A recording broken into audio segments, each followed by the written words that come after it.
Pada tahun 1938, Hadratus Syekh Haji Muslih mulai mendirikan pondok pesantren di Teluk Jambe, tepatnya sekitar Wisma Kerja Peruri sekarang.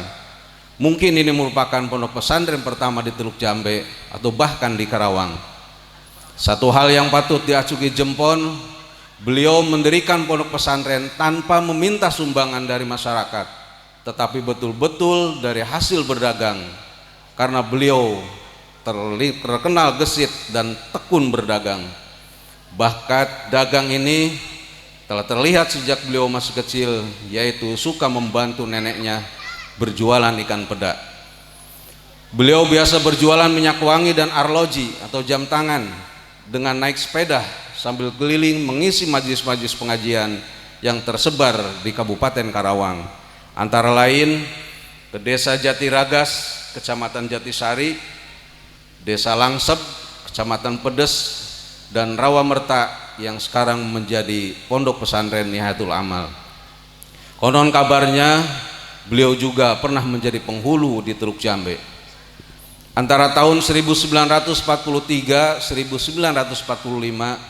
atas panggilan gurunya yaitu Kiai Haji Jal Mustafa, beliau berangkat ke Tasikmalaya dan ikut terlibat dalam perlawanan santri Singaparna melawan kolonial Jepang yang terkenal dalam sejarah sebagai tragedi Singaparna yang mengakibatkan gugurnya Kiai Haji Jal Mustafa dalam penyiksaan tentara Jepang akibat tipu daya muslihat Jepang. Sepulangnya dari Singaparna, Hadratus Syekh bersama keluarga pindah ke Loji dan santri di Teluk Jambe dibubarkan. Tetapi kemudian beliau mendirikan pesantren lagi di sekitar Pasar Loji sekarang. Pada tahun 1950 beliau pindah lagi ke Teluk Jambe, yakni di depan Masjid Jami Al-Ikhlas sekarang. Dan pada tahun 1976 beliau mendirikan Mushola Al-Muslih dengan bantuan bahan bangunan dari proyek pembangunan asrama Kostrad 324. Ketika PSI dan Perti keluar dari Masumi, NU juga keluar dari Masumi yang dinyatakan dalam kongres di Palembang. Sebagai seorang kiai pesantren, beliau mengikuti wadah Nahdlatul Ulama, dan ketika datang ke Kiai Haji Kustana, ini ayahanda Kiai Haji Abdul Muhyi, beliau berpesan supaya dalam berpikir dan bertindak senantiasa sejalan dengan sikap Nahdlatul Ulama. Pada hari Senin tanggal 15 Sya'ban 1405 Hijriah bertepatan dengan 6 Mei 1985, dalam usia kurang lebih 80 tahun beliau dipanggil kehariban Allah Subhanahu wa taala. Innalillahi wa inna ilaihi raji'un. Sebelum wafat, beliau mewakafkan sebidang tanah seluas kurang lebih 3.850 meter persegi yang disediakan bagi cucu beliau Kiai Nandang Kusairi Esa untuk dibangun pondok pesantren.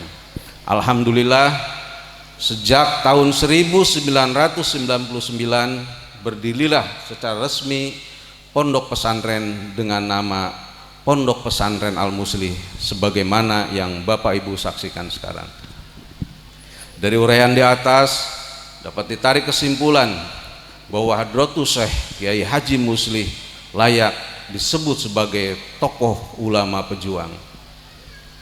Pesan-pesan beliau, kalau kita berdoa jangan mengingat apa yang kita inginkan atau kebutuhan atau hajat kita, tetapi kita hanya mengingat kepada bahwa kita sedang berhadapan dengan Allah Azza wa Jalla.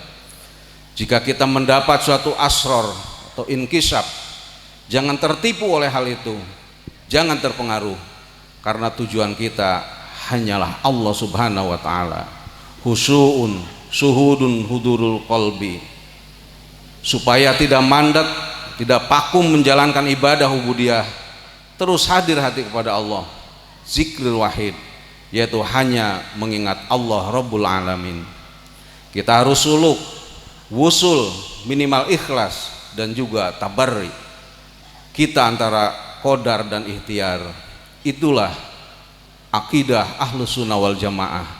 yaitu akidah yang berpegang teguh dan mengamalkan sunnah-sunnah Rasulullah Shallallahu Alaihi Wasallam, para sahabat radhiyallahu anhum, para tabiin dan para ulama.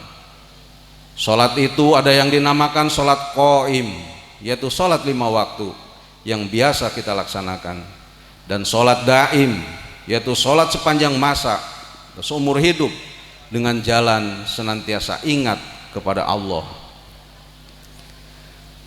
Silsilah Kiai Haji Muslih bin Haji Abdul Raji atau Mbah Penghulu Kadar bin Abdul Karim atau Bapak Sarneha bin Sayyidin bin Tubagus Bidin atau Mbah Mong bin Pangeran Sake atau Pangeran Saleh bin Sultan Ageng Abdul Fatah atau Sultan Ageng Tirtayasa bin Sultan Abu Ma'ali atau Sultan Ahmad bin Sultan Mahmud Abdul Mafahir atau Sultan Abdul Qadir bin Maulana Muhammad Nasiruddin bin Sultan Maulana Yusuf bin Sultan Maulana Hasanuddin bin Syekh Maulana Syarif Hidayatullah Sunan Gunung Jati Cirebon.